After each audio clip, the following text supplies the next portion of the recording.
شماره 1 تابلوش کجا؟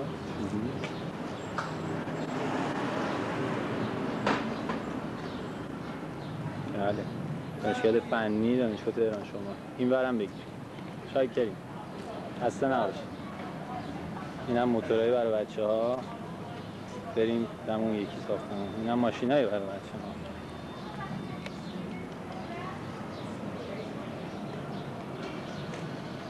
اینم حراست انتظامات ببخشید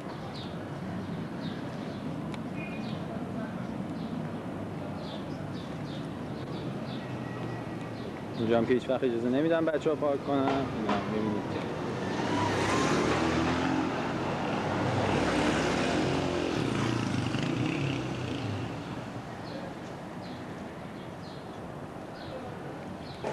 من مجبور اذیت نکنم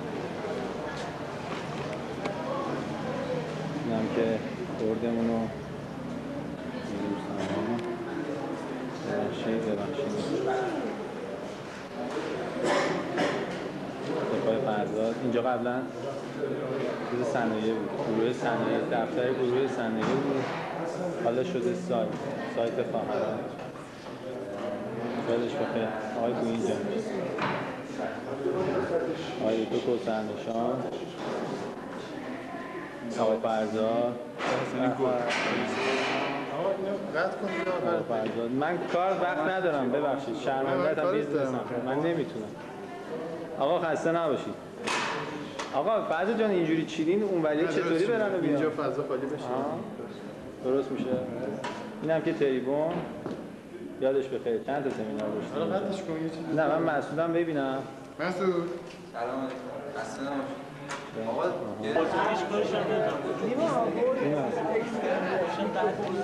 کار نکردم من اصلا میگم کار نکردم باشه که کار نکردم ندارم با این من بردای دانشگاه که توش نمره میزدم صندلی های این برای که پسرانی نشستم این پنجره اون مالی بود داره موقع ثبت نام خوب میشناسم منظور اسمت خانوما کجاست که چی بشه؟ قراره اینجا شبیه سینما هست خانوما آقایون میشنن دیگر تماشا بریم چی؟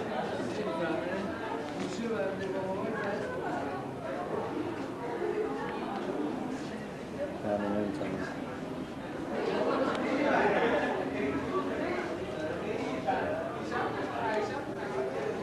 که نمره های تماشا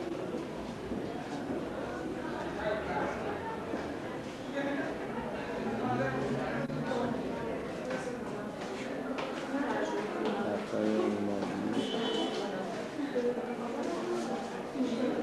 برای تماشا بنا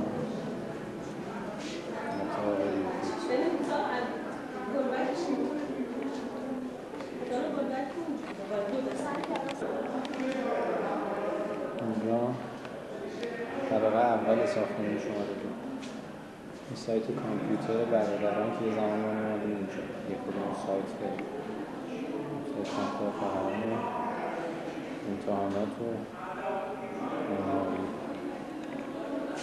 جمعیت آفرین این اسمش حالیه سلام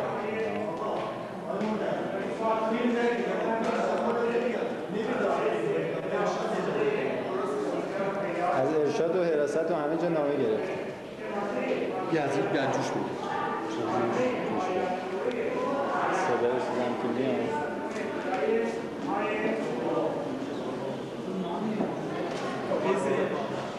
میشه هزینه حقوق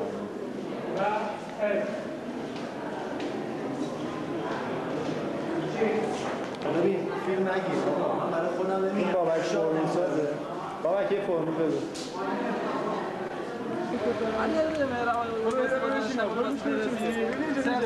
بچه های سنگی بگو میشنم فیلم میگیره سر جرم آقا پخش نکنی آقا میخواد بفروشیدیم ها. میخری؟ بفروشیم رو. میخری؟ خریدار نیست. قایم نشو بیا اینجا. مازیار چیه بیارش بید؟ یه چیزه حتی باحالیه. آقا شطرنج آدم متواضعیه میخواد نبیننت. حتی باحاله. آقا چیز اینجوری چارخونهش میکنه. بیا بگو چی شد به این روز افتادی؟ تعریف کن. زغالش خوب بود رفیقم بعد. الان داری منو میگیری؟ نه من زاینا من خودم منو داری میگیری آقا منو داری. آقا ما رفتیم سیگارا رو بچیم، ما رفتیم چیز کنیم. رفتیم آقا یه پیتزا زدیم، پشت سرم یه همسایه در اومد. پس اسمش نیما بود. دهن ما رو سرویس که بس. ولی خب اگه کلاسای زیرزمین سایت هم برش بکنیم نحوه آقا که بریم این سایت برش بکنیم چه ماجراها داشتیم سلام کی؟ آها چشم سروش هم بالا. آقای محمد رحیم‌زاده شسته میکنم شما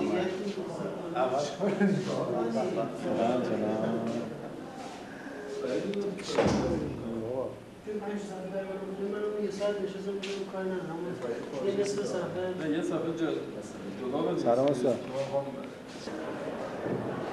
آره نه اتاق 103 بود 105 اینجا محاسبات میشه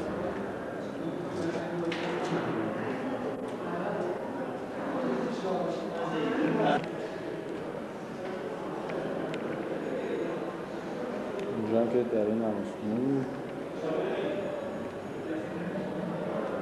من دانشجوی برادرم اینجا هم کلاس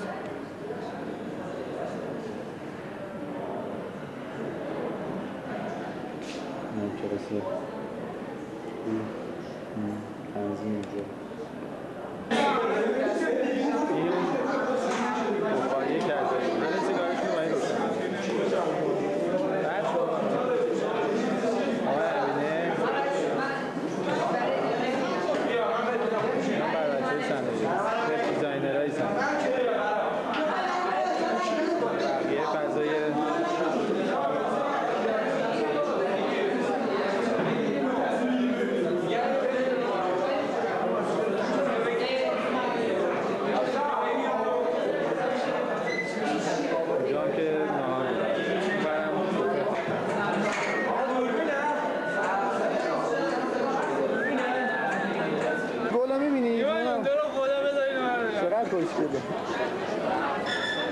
واقعا این عشق علاقه رو چجوری میشه توجیهش کرد من نمیدونم جواز داریم؟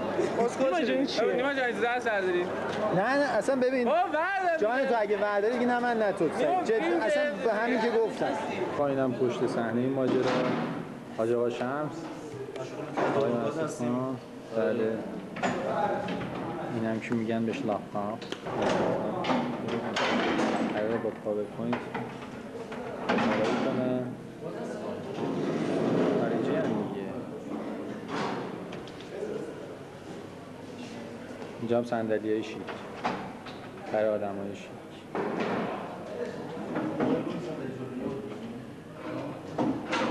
به به قراره باشه حالا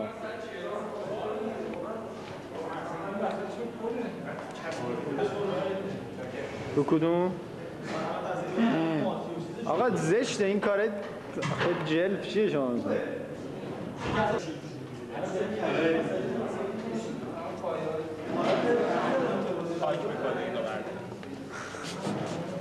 چه اکشنه اینجا این که پشت صحنه است مثلا جزو دوربینه حسابش نکنید هرچی میخوایم بگید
نان مطالب دیگه‌ای رو هم بگیم.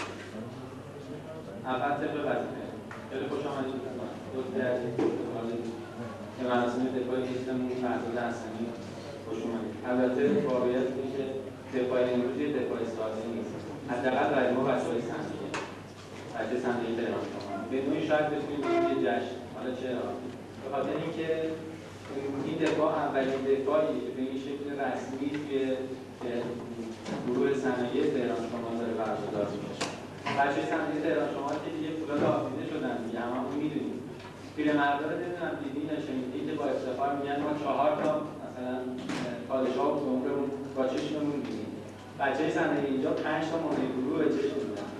در حال مشکلات زیادی بوده. خیلی از این مشکلات حل شده، خیلی هم وجود داره. اگه همین مشکلات حل شه که به یک نواختی میرسیم که زندگی به همین هم. ولی مشکلاتی که حل شده، خیلی از اساتید خوبمون به ما خیلی کمک کردن تو حل این مشکلات.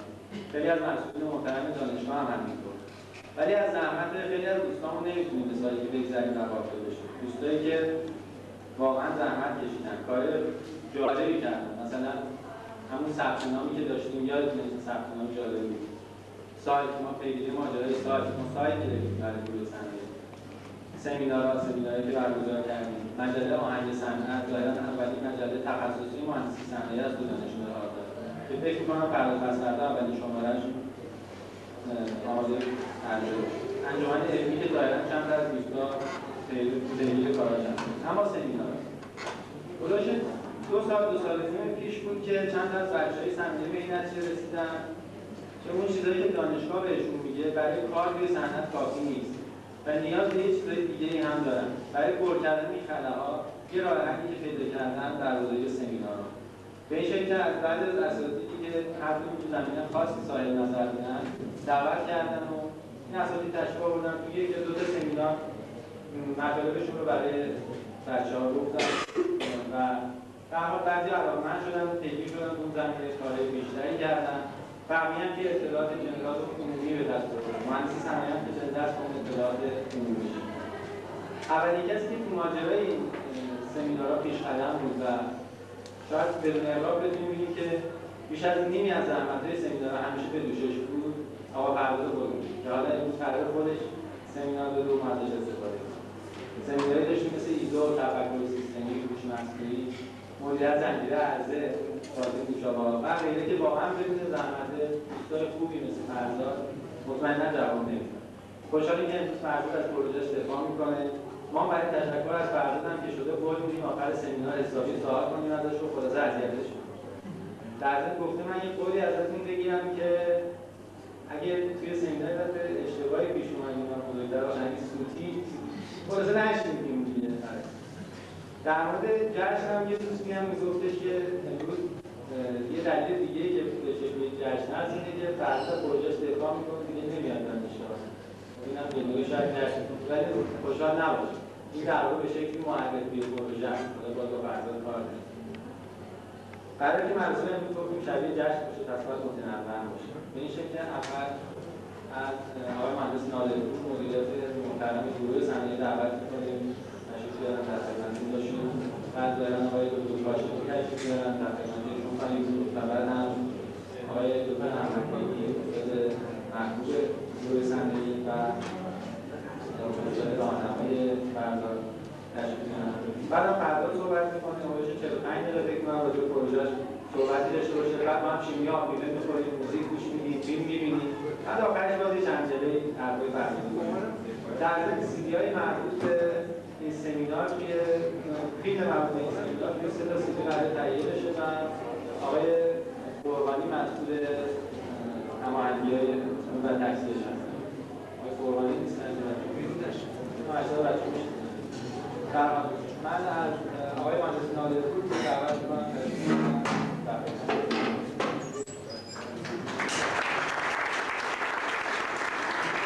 گروه صنایع مشکلات دارم. بنده قبول دارم در گروه صنایع مشکلات بسیار زیاد. ولی شما به عنوان مدیران آینده می‌دونید که صنایع در صورت مدیر قسمت کسی که صنایع می‌خونه دست کمی از رشته کامپیوتر یا مشابه اون تو سطح مملکت ما نداره. در آینده همه مدیر کنه. کسی که صنایع می‌کنه قطعاً مدیره، مثل همین مدیرانی که الان تو ایران خودرو و سایپا و توی بانک‌ها و توی مراکز مختلف داره. قاعدتاً هم باید همین باشه، چون دانشمند ما 10 سال بیشتر کار کنم. این مقداری مشکلات رو داره. مشکلات ما همیشه سعی کردیم مدیران گروه رو ببینیم بوده که خواستیم بهترش کنیم. من یه روز اینجا مقال دانشکده بودم، مدیر گروه صنایع رو فقط متوجه بودم پنجشنبه‌ها بعد از 2 ساعت کنم نیم ساعت خودشون هست. و مجبور شدیم که من می‌خواستم فقط شبکه‌های وحشت نکنید، لازم نیست همتون یه همچین جلسه دفاعی بذارید. آقای حسنی میگه یه کاری کردن خلاصه بکنم هیچ کسی نتونه همچین جلسه رو با این بله نمو دستگاه بتونه تشکیل بده. ولی خب از بچه‌ها خواهش می‌کنم هر کی به توان خودش این جلسه دفاعی بذارید. باشه شده 2-3 نفر بیان شده، حالا یکی بیرون نباشه، چایی و شیرینی نباشه، ولی حتما جلسه بذارید باشه. و خلاصه بازم از آقای حسنی تشکر می‌کنم با عرض قدردانی مجدد از همه دوستان عزیز که آقای حسنی دیگه زودتر صحبتشون شروع می‌کنم. باشید.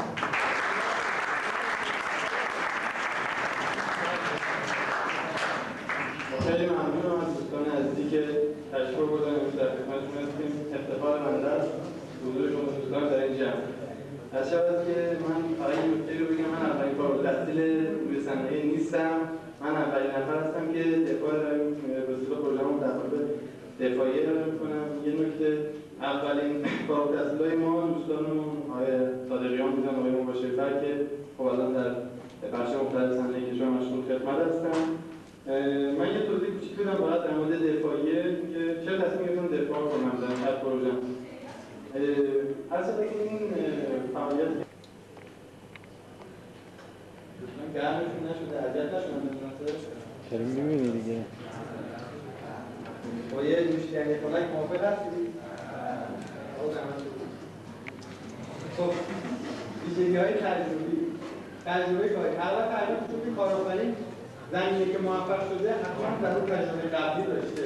چند سال می‌تونن که کار کرده با عنوان کارگر برای کسی به عنوان مستحسن در یک کار کرده و بعد تصدیق اون زمینه کار.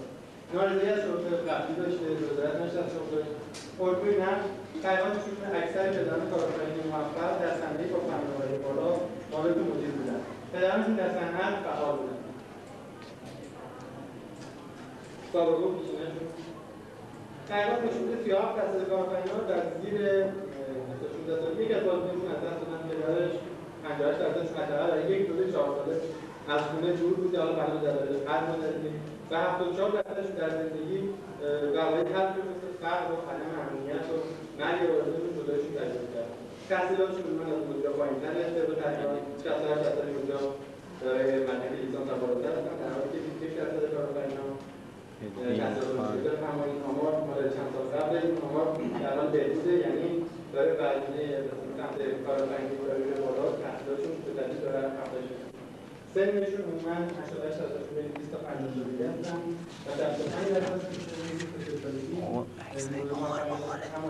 احوالشون رو موضوع موفقیتشون نوشتم. اما خب حالا تا من میگم زندگی اینا رو توضیح بدم به صورت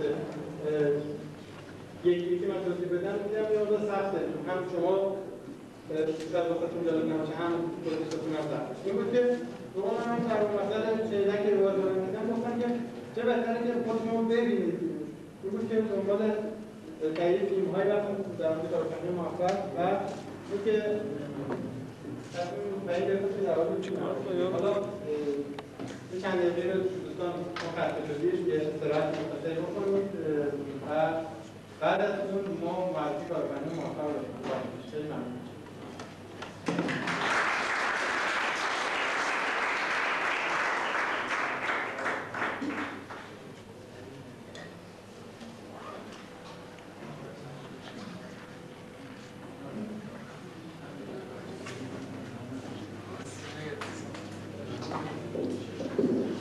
کل موزیک هم دادیم آقا فرزاد.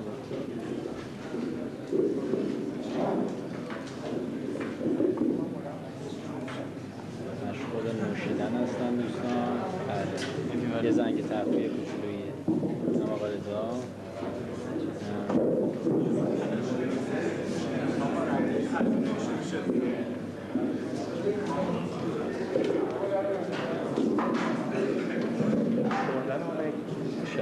اتفاقا میخوایم مدرک جرم داشته باشیم. بله. مثل آقا رضا نگاه کن. آقای زیزی بفرمایید. میثم که آقا یکی دیگه اینجا سرویس بدید. تمام. من نمیخوام اون بنده بودم.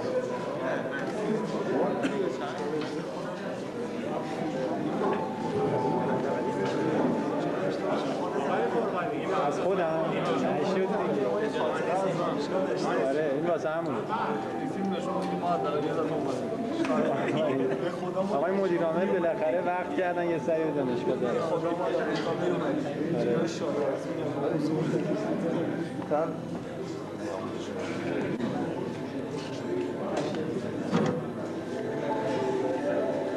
بله از استادم مدرک جرم میگیم که آقای ما این چیزاش کار نمیکنه ماسموزکای سر؟ والا ماسموزکا قرار بود کار کنه نمیدونم.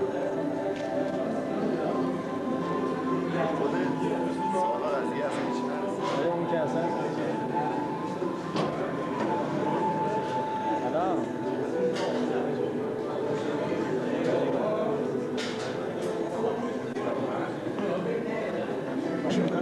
پنجشنبه دانشگاه که نمیدونم بیا همون خونه تماس میگیرم با تمام. اوکی رسما آقای ندوینا خیلی ازت برخوردید.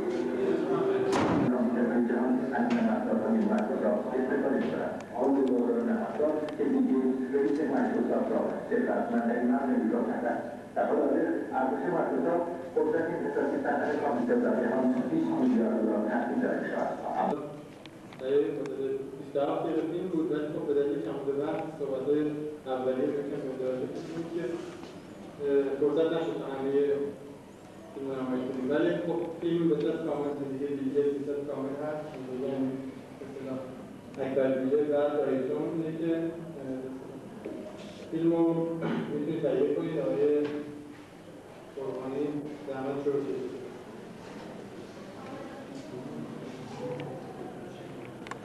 خب اما ادامه بحث این همیشه راهنما مشاور من بودن و در طول پروژه خیلی کمک کردن از راهنمایی‌هاشون استفاده کردن هیچ وقت لطفشون رو فراموش نمی‌کنم. دکتر کاشفی از رئیس دانشگاه اومدن صحبت کردن و آقای نادرپور اومدن صحبت کردن راهنمایی کردن استفاده کردیم هر 5 دقیقه صحبت کنن 15 دقیقه صحبت کردن. آقای رستمیری مدیر محترم آموزش.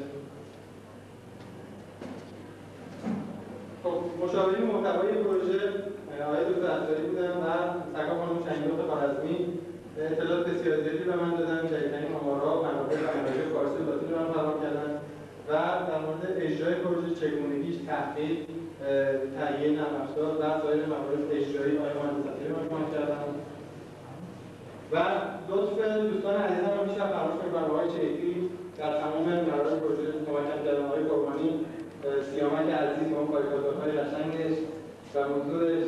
آقای نیما عسکری اون اجراش. خب جناب حسنی بله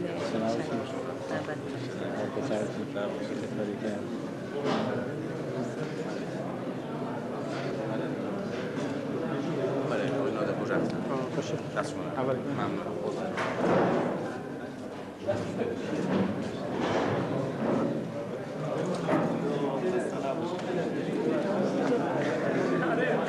آقا وقت نشد سوال ببخشید شما از خودت نمیخوای بگیری؟ من نیما هستم خیلی خوشوقتم حالتون خوبه با شما برم مرسی بیا خب پس با بقیه بچه‌ها باید بگم خیلی خوبه. نیما چیزی به من آره گفتم که وایس این قضیه پروژه رو عجب آدمی هستی تو. خیلی آدم خوبیه. نه باید ببینم. نه آقا این پروژه تعویضی رو بیاد ردیفش کنه. کلی تایپ اصلا فیلم بگیری شما یکم فیلم برداره این شما از حسن آقا بیا زوم آقا زوم هر جلو باش کار استانی که بلد نیستن همینه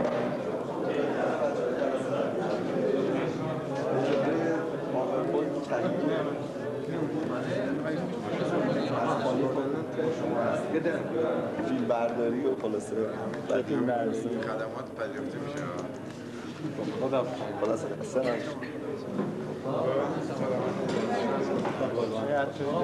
بله بله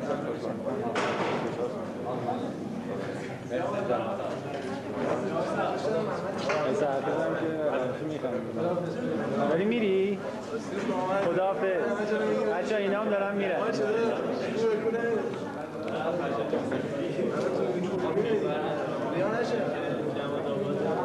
دیروز هم که این بود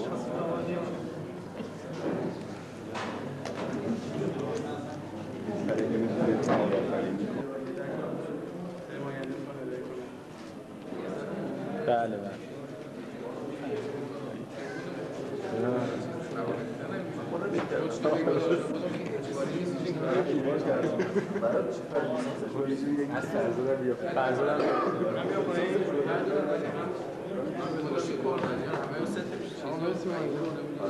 دیگه مجبور بودیم دیگه فرض چیکار کنیم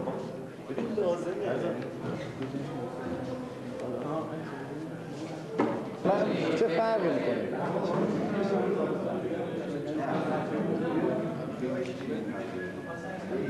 من زنگ میزنم تو دیگه نمیخوای بیای مثلا نه دیگه یه جلسه دو جلسه مونده چی؟ یه دو جلسه مونده دیگه بیام چیکارش کنم روزها رو آره اینم ردیفش کن دیگه ببین اونجا چی میشه چون این تایپ داره بدجور تایپ داره یعنی همش باید تایپ بشه راحت حالا چرا تایپ بشه؟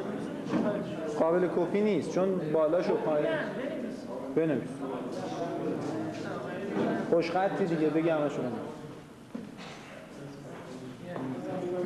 قربانه آقای سرخیز خسته نباشید خوش اومدید قربان شما خدا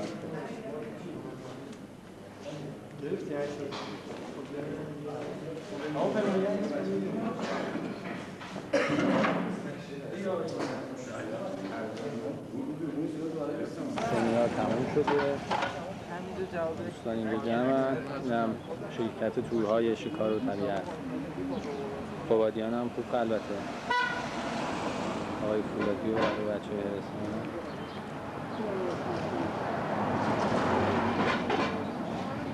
شاهد منطقه نگرستان حالا برنگردی دیگه کار خراب میشه برنگردی الان من جلوش تو یه بار دیگه هم بگیرم خداحافظ شما خوب شد کافیه بریم آقا خداحافظ